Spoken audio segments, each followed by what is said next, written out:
పట్టుబట్టి గెలిచారు. అనుకున్న దానికంటే ఎక్కువ మెజార్టీతో ప్రభుత్వాన్ని ఫామ్ చేశారు. ఎన్నో సమస్యలు, మరెన్నో ఆటుపోట్లు, దెబ్బతిన్న ఆర్థిక వ్యవస్థ ఇలా అడ్డంకుల మధ్య చూస్తుండగానే ఏడాది పాలన పూర్తయింది. 1 ఇయర్లో కూటమి సర్కార్ చెప్పిందంతా చేసిందా? సంక్షేమంలో బాబుకు ప్రజలిచ్చిన మార్కులు ఎన్ని? అన్ని మంచి శకునములేనా? ప్రజల్లో ఏమైనా అసంతృప్తి ఉందా? ఇంతకు కూటమి సర్కార్కు ఉన్న ఫీడ్బ్యాక్ ఏంటి?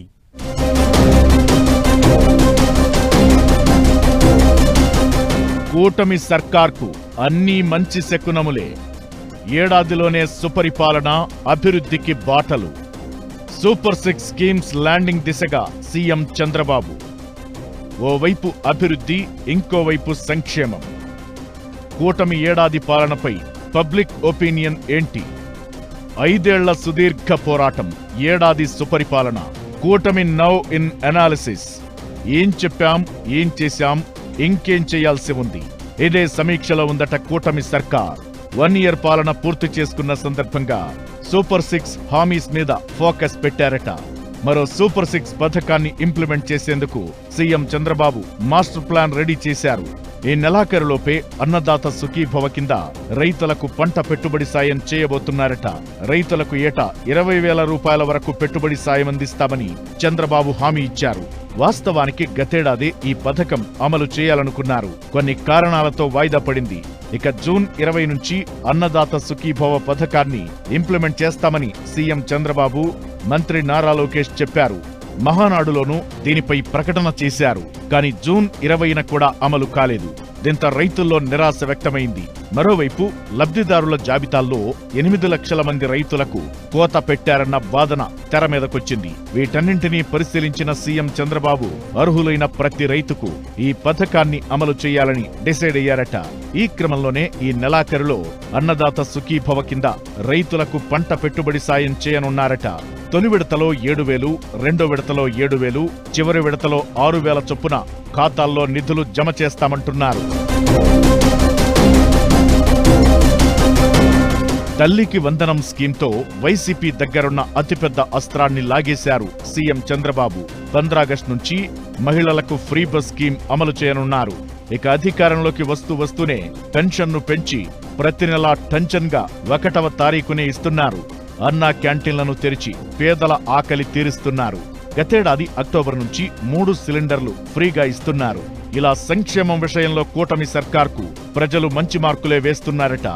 ఏడాది పాలనపై పబ్లిక్ మిక్స్డ్ ఒపీనియన్ వ్యక్తం చేస్తున్నారట. చెప్పినట్లు చేస్తున్నారు. బాబుగారి మీద నమ్మకం ఉందని అంటున్నారట పబ్లిక్. సేమ్ టైం తల్లికి వందనం స్కీమ్తో మహిళల్లో కూటమిపై సానుకూలత వ్యక్తమవుతోందట. అన్నదాత సుఖీభవ ఇంప్లిమెంట్ చేస్తే కీలకంగా ఉన్న రైతులు కూడా తమకు పూర్తి పాజిటివ్ గా మారుతారని ఎక్స్పెక్ట్ చేస్తోందట కూటమి సర్కార్.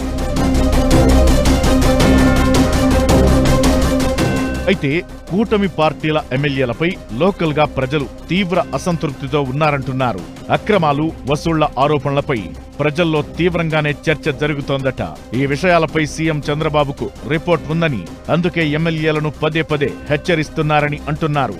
గతంలో అటు జగన్, ఇటు కేసీఆర్ చేసిన మిస్టేక్స్ తాను చేయొద్దని భావిస్తున్నారట చంద్రబాబు. ఎన్ని విమర్శలు, ఆరోపణలు వచ్చినా సిట్టింగులకే టికెట్లిచ్చి ముందుకెళ్తారు కేసీఆర్. దాంతో ఓటమి చవిచూడాల్సి వచ్చిందన్న అభిప్రాయాలు ఉన్నాయి. ఇది గమనించి దాదాపు 20కి పైగా అభ్యర్థుల నియోజకవర్గాలను మార్చి ఎన్నికలకు వెళ్లారు జగన్. అది కూడా బెడిసి కొట్టిందని రిజల్ట్స్ తో స్పష్టమైంది.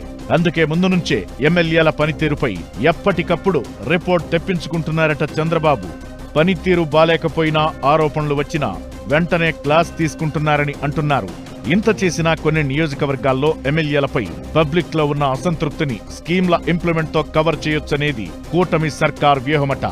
ఎలాగూ ఏపీలో అటు వైసీపీకి, ఇటు కూటమికి చెరో 40% ఓట్ షేర్ పక్కాగా ఉంటుంది. డిసైడింగ్ ఫ్యాక్టర్స్ గా ఉన్న 10-15% ఓటర్లు మాత్రం ప్రస్తుతానికి చంద్రబాబు పాలనపై హ్యాపీగా ఉన్నారంటున్నారు కూటమి నేతలు.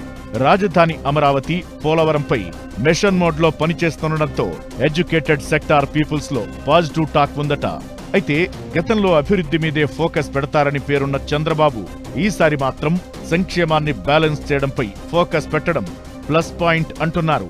ఇంకా బాబు మార్క్ అడ్మినిస్ట్రేషన్ అసలు సిసలు రాజకీయం వచ్చే 2-3 ఏళ్లలో చూస్తున్నారని చెప్పుకుంటున్నారు తెలుగు తమ్ముళ్లు.